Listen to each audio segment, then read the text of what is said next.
ہم شروع کریں گے۔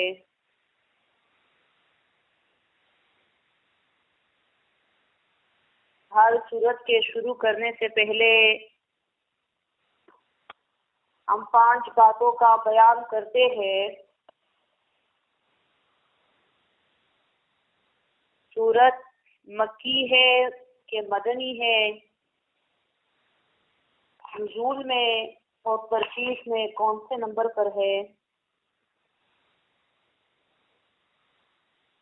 دوسری بات جو ہم ذکر کرتے ہیں کہ اس سورت کے پچھلے سورت کے ساتھ روابط کیا ہے۔ ان 2 صورتوں کو ایک دوسرے کے بعد لگایا گیا۔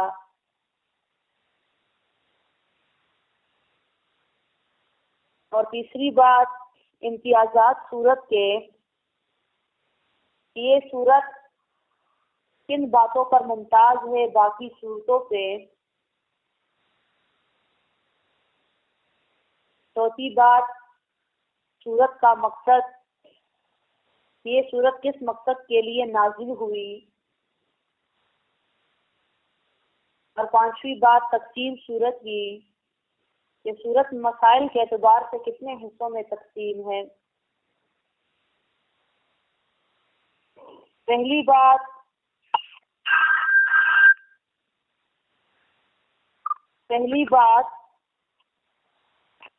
یہ سورت مکی ہے کہ مدنی ہے۔ تو یہ سورہ یوسف مکی سورت ہے، نزول میں 53ویں نمبر پر ہے، 53۔ سورہ ہود کے بعد یہ سورت نازل ہوئی،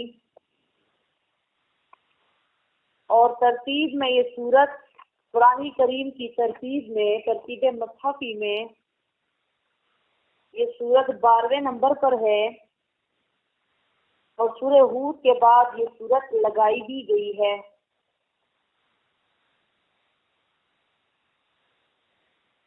ربط اس سورت کے پچھلی سورت کے ساتھ، کئی وجوہات میرے اساتذہ کرام بیان کرتے ہیں۔ پہلی وجہ کہ سورہ ہود میں اس سے پچھلی سورت میں نفی ہوا علم غیب کا ابراہیم علیہ السلام سے، لوط علیہ السلام سے، کہ وہ عالم الغیب نہیں تھے۔ تو اس صورت میں نفی کیا جاتا ہے علم غیب کا یعقوب علیہ السلام سے اور یوسف علیہ السلام سے۔ دوسرا ربط، پچھلی صورت میں توحید کے بیان پر 4 انبیاء کرام کے تقاریر کا ذکر ہوا، تو اس صورت میں حضرت یوسف علیہ السلام کی جیل میں تقریر کا بیان ہے جو انہوں نے توحید پر کیا۔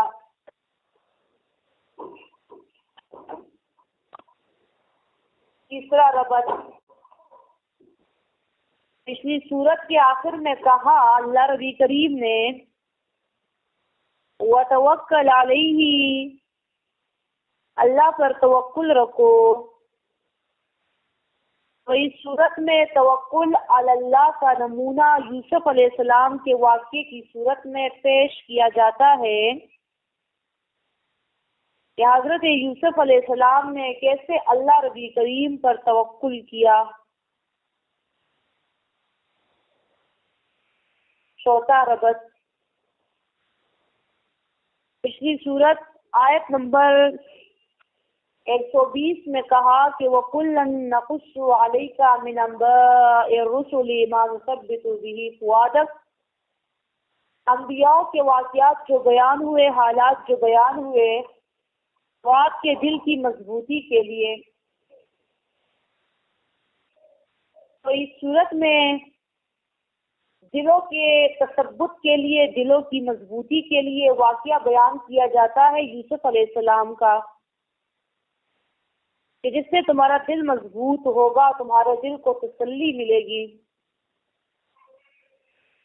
پانچواں ربط، پچھلی سورت کی ابتدا ترغیب القرآن کے ساتھ ہوئی تھی، تو اس سورت کی ابتدا بھی ترغیب القرآن کے ساتھ ہی ہوتی ہے۔ تبھی اس سورہ یوسف کو سورہ ہود کے ساتھ متصل لگایا گیا، یعنی یہ دو صورتیں آپس میں پیوست لگائی گئی ان وجوہات کی بنا پر۔ امتیازات اس صورت کے کہ وہ کون سی باتیں ہیں جو اس صورت کو باقی صورتوں پر ممتاز کرتی ہے، باقی صورتوں میں وہ بیان نہ ہوا ہو، اور اگر ہوا بھی ہو تو ایسے الفاظ میں نہ ہو جو اس صورت میں ہے۔ پہلا امتیاز،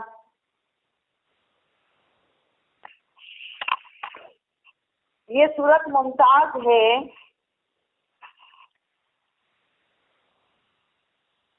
حضرت یوسف علیہ السلام کی سیاسی بصیرت پر۔ یہ صورت ممتاز ہے حضرت یوسف علیہ السلام کی سیاسی بصیرت پر، وہ ہم ذکر کریں گے کہ وہ کیا ہے۔ دوسرا امتیاز، یہ صورت ممتاز ہے عورتوں کے مکر کے بیان پر۔ تیسرا امتیاز، یہ صورت ممتاز ہے دو قسم کے محبتوں کے بیان پر، ایک محبت جو جائز ہے اور ایک محبت جو ناجائز ہے۔ چوتھا امتیاز، یہ صورت ممتاز ہے یوسف علیہ السلام کے خواب کے بیان پر، ایسا کسی اور صورت میں ذکر نہیں ہوا۔ پانچواں امتیاز، یہ صورت ممتاز ہے یوسف علیہ السلام کے تقریر پر جو انہوں نے جیل خانے میں کی تھی، وہ تقریر و بیان۔ مقصد اس صورت کا، دعویٰ اس صورت کا، تسلی دی جاتی ہے نبی کریم صلی اللہ علیہ وآلہ وسلم کو یوسف علیہ السلام کے حالات پر، کہ حال کا کحال یوسف علیہ السلام، حالت آپ کی، حال آپ کا میرے محبوب یوسف علیہ السلام کے حال جیسا ہے، اور یوسف علیہ السلام کی زندگی کے ساتھ نبی کریم صلی اللہ علیہ وآلہ وسلم کی زندگی کی نسبتیں پیش کی جاتی ہے۔ حال کا کحال یوسف، جیسا کہ یوسف علیہ السلام اپنے ہی بھائیوں کی وجہ سے اپنے علاقے سے نکالے گئے تھے، ایسے ہی میرے محبوب آپ اپنے رشتہ داروں کی وجہ سے اپنے علاقے سے، آبائی گاؤں سے نکالے جاؤ گے۔ حال کا کحال یوسف علیہ السلام۔ دوسری نسبت، جیسا کہ یوسف علیہ السلام انہوں نے 3 دن اور 3 راتیں کنویں میں گزاری تھی، میرے محبوب آپ بھی 3 دن اور 3 راتیں غار ثور میں گزارو گے۔ حال کا کحال یوسف علیہ السلام۔ تیسری نسبت، جب جیسا کہ یوسف علیہ السلام جیل سے کنویں سے نکالے جانے کے بعد خوف میں، پریشانی میں، قافلے کے ساتھ روانہ ہے، جا رہے ہیں کہ پتہ نہیں آگے کیا ہوگا، ایسے ہی میرے محبوب تم بھی غار ثور سے پریشانی کے ساتھ نکلو گے کہ آگے مدینہ میں کیا ہوگا۔ تو حال کا کحال یوسف علیہ السلام۔ چوتھی نسبت، جیسا کہ یوسف علیہ السلام مصر میں پہلے ہی دن سے معزز ہو گئے تھے، اور اس کو وزیر نے خرید لیا تھا مہنگے داموں، اور گھر میں اپنے بیٹے کی طرح پالا۔ میرے محبوب آپ بھی مدینے میں پہلے ہی دن سے معزز بن جاؤ گے۔ ایک کہے گا میں اسے اپنے ساتھ لے کر جاتا ہوں، دوسرا کہے گا یہ میری ہوں گے، اور لہٰذا ہوا بھی ایسے تھا۔ جب نبی کریم صلی اللہ علیہ وآلہ وسلم مدینہ تشریف لے گئے تو مدینے والے اپنے دل، اپنی آنکھیں، اپنی پلکیں آپ کی راہ میں بچھائے ہوئے کھڑے تھے. بچے، بوڑھے، عورتیں کوٹوں پر کھڑے تھے، چھتوں پر کھڑے تھے.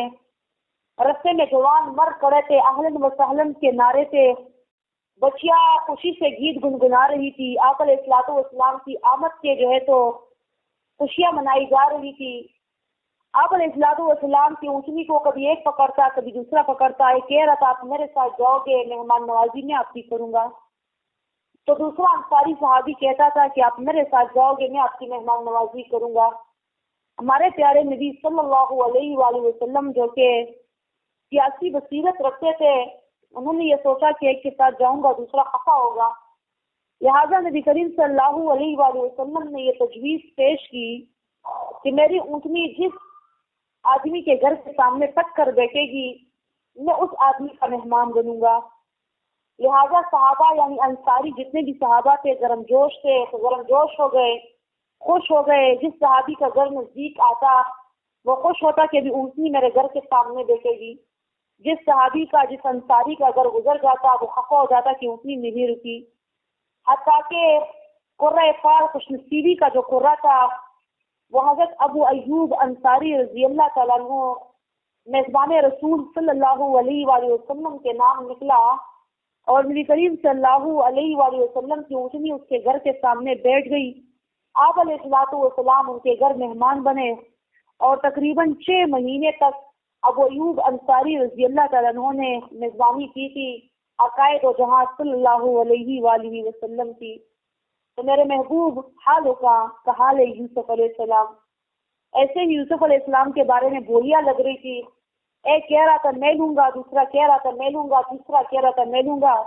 سب سے زیادہ بولی وزیر نے لگائی، مصر کے وزیر نے، اور وہ اس کے نام نکلا. آپ کی بھی یہی مثال ہے.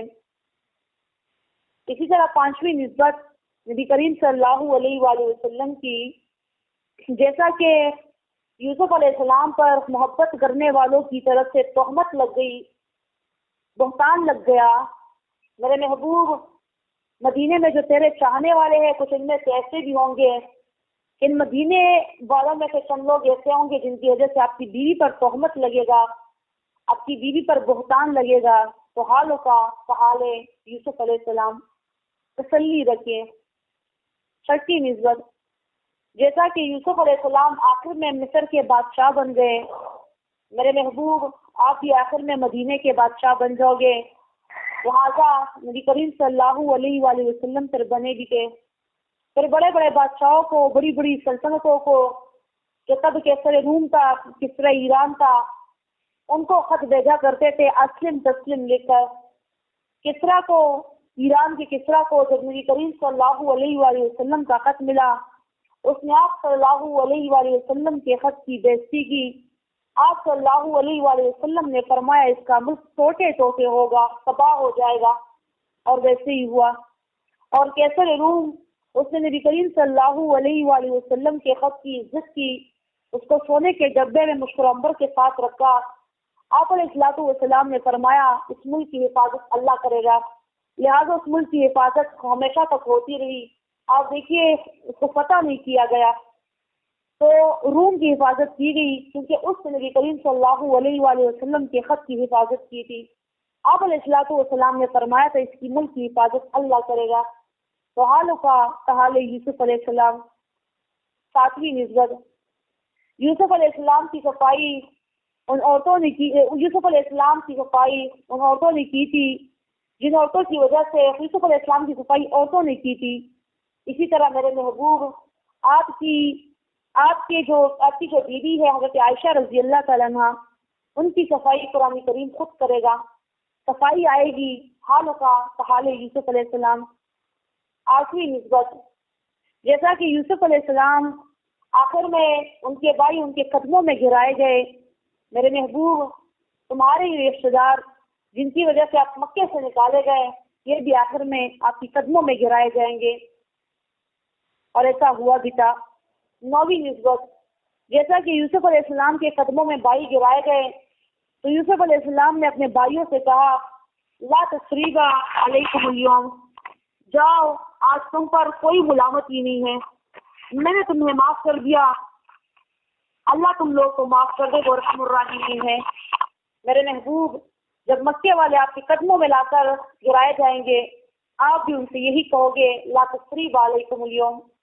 لہٰذا ہوا بھی ایسا تھا فتح مکہ کے موقع پر، جب یہ مکے کے مشرکین جو آپ علیہ الصلوۃ والسلام کے رشتہ دار بھی تھے، اپنے بھی تھے، وہ سارے زنجیروں میں بندھے ہوئے آپ علیہ الصلوۃ والسلام کے سامنے لائے گئے۔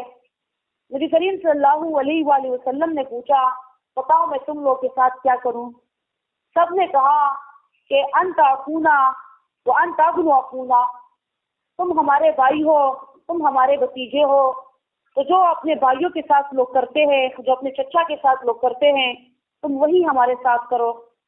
نبی کریم صلی اللہ علیہ وآلہ وسلم نے فرمایا میں وہی کہوں گا تم لوگوں سے جو یوسف علیہ السلام نے اپنے بھائیوں سے کہا تھا، جو میرے بھائی نے اپنے بھائیوں سے کہا تھا لا تثریب علیکم اليوم، آج کے دن تم لوگوں پر کوئی ملامتی نہیں، میں نے تم سب کو معاف کر دیا۔ تو حال کا حال یوسف علیہ السلام، تو مقصد اس صورت کا تسلی دی جاتی ہے نبی کریم صلی اللہ علیہ وآلہ وسلم کو یوسف علیہ السلام کے حالات زندگی پر، حال کا حال یوسف علیہ السلام، اور ساتھ میں یہ 9 نسبتیں بیان کی جاتی ہیں۔ یہ سورہ یوسف، اس کی تقسیم نہیں ہے، اس میں یوسف علیہ السلام کا ایک واقعہ ہے پورا شروع سے لے کر آخر تک، اور یوسف علیہ السلام کا یہ واقعہ میں نے اپنے اساتذہ کرام سے سیکھا۔ میرے مشفق معزز عظیم اساتذہ کرام، اللہ نبی کریم ان کی دنیا اور آخرت میں ان کی خواہشات پوری کرے جو ان کی دنیا کے بارے میں اور آخرت کے بارے میں ہے، اللہ ان سے راضی رہے۔ وہ ذکر کرتے ہیں کہ یوسف علیہ السلام کا واقعہ 7 مرحلوں میں ذکر کیا جاتا ہے، مرحلے وار ذکر کیا جاتا ہے، اور یہ کل 7 مرحلے ہیں۔ پہلا مرحلہ جو آیت نمبر 1 سے لے کر آیت نمبر 10 تک ہے، اس میں یوسف علیہ السلام کا خواب دیکھنا، یوسف علیہ السلام کا خواب باپ کو بتانا یعقوب علیہ السلام کو، یعقوب علیہ السلام کا خواب سن کر بیٹے سے کہنا کہ بیٹا یہ خواب بھائیوں سے نہ کہنا ورنہ شیطان ان کو برکا نہ دے، وہ تم سے حسد نہ کرنے لگے۔ یوسف علیہ السلام کے خواب کا بھائیوں کو پتہ چل جانا۔ پھر دوسرا مرحلہ آیت نمبر 11 سے لے کر آیت نمبر 20 تک ہے، یوسف علیہ السلام کے بھائیوں کا یوسف علیہ السلام کے لیے گڑھا کھودنا، یعقوب علیہ السلام سے اجازت لے کر یوسف علیہ السلام کو کنویں میں پھینکنا اور پھر اسے قافلے کے ہاتھوں فروخت کر دینا۔ تیسرا مرحلہ آیت نمبر 21 سے لے کر آیت نمبر 35 تک ہے، اور تیسرے مرحلے میں یوسف علیہ السلام کا مصر کے بازار میں لے جایا جانا، اچھے کپڑے پہنا کر اسے بازار میں فروخت کرنے کے لیے کھڑا کرنا، عزیز مصر کی مہنگے داموں کی بولی سے اس کا خریدا جانا یوسف علیہ السلام کا، عزیز مصر کا ان کو اپنا بیٹا بنانا، اور وہاں پر عزیز مصر کی بیوی کے دل میں شیطان کا جانا اور یوسف علیہ السلام پر تہمت کا لگنا، اور یوسف علیہ السلام کا جیل میں جانا اس تہمت کی وجہ سے خود کو صاف کرنے کے لیے۔ پھر چوتھا مرحلہ آیت نمبر 36 سے لے کر آیت نمبر 57 تک ہے، آیت نمبر 57 تک ہے۔ اس میں یوسف علیہ السلام کا جیل میں جانا اور جیل میں ان کے ساتھ اور ساتھیوں کا آنا، ان کا خواب دیکھنا، یوسف علیہ السلام کا ان کو خواب کی تعبیر دینا اور اسی طرح ہو جانا، پھر بادشاہ کا خواب دیکھنا، بادشاہ کے خواب کی تعبیر بھی دینا اور ساتھ میں ان کو خواب کے اثر سے بچنے کے لیے طریقے بھی سمجھانا۔ پھر بادشاہ کا یوسف علیہ السلام سے متعارف ہونا، یوسف علیہ السلام کو وزارت دینا، اور پھر اس کے بعد پانچواں مرحلہ آیت نمبر 58 سے لے کر آیت نمبر 68 تک ہے، 58 سے لے کر 68 تک ہے۔ اس میں یوسف علیہ السلام کے بھائیوں کا آنا ہے اور غلہ لے کر جانا ہے، اور یوسف علیہ السلام کو اس سے کہنا کہ تم لوگ کا چھوٹا بھائی ہے تو اس کو بھی اپنے ساتھ لے کر آنا۔ پھر اس کے بعد چھٹا مرحلہ وہ آیت نمبر 69 سے لے کر آیت نمبر 98 تک ہے، آیت نمبر 98 تک ہے، اور اس میں یوسف علیہ السلام کا اپنا بھائی